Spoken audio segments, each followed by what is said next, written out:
And that was kind of a fun experience because my credit card was almost, I had like $1,000 before it was going to be maxed out anyway, and I couldn't make the payments. So I was just like, you know what? I'm going to buy all this gear. And it turned out to be the greatest experience of my life. I made so many of my favorite movies on that camera, and it taught me how to become a filmmaker because I got an adapter and a speed booster eventually, and I learned to make movies with CCTV camera lenses and just like turning old photography lenses into these phenomenal cinematic shots, and it worked so well. They were beautiful, and just a lot of things I learned. Like, it was a 16mm camera, but with the speed booster I turned it into a 35, so that was all cheap. So the FD lenses were like $5 to $15, $50 lenses. The CCTV camera lenses were just as cheap.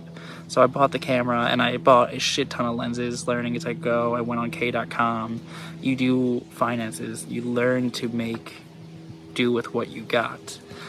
So I bought my first camera, maxing out my credit card. That's just a thing. USC left me $300,000 in debt. That's not a joke. I am now $300,000 in debt from wanting to follow my passion, from following my career, my dreams of being educated.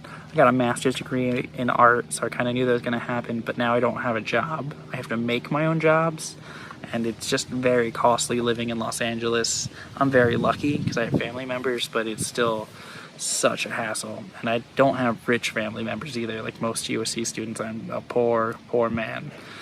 Every project costs more than you think it does. You buy props, food, feeding people is expensive. Even if it's only like 4 actors for the day, you have to feed them all. That's $100 right there. And then you're trying to get them in wardrobe. You ask them to bring their own wardrobe.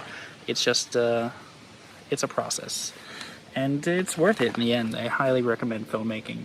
You gotta feed crew, rent gear, software subscriptions, props, time management. Making films is a financial risk disguised as a passion project. I still do it because the moment the shot works, or the audience laughs, or cries, or feels something, that's addictive. My favorite thing is watching my own movies. I'm my own biggest fan. I can't get enough of it.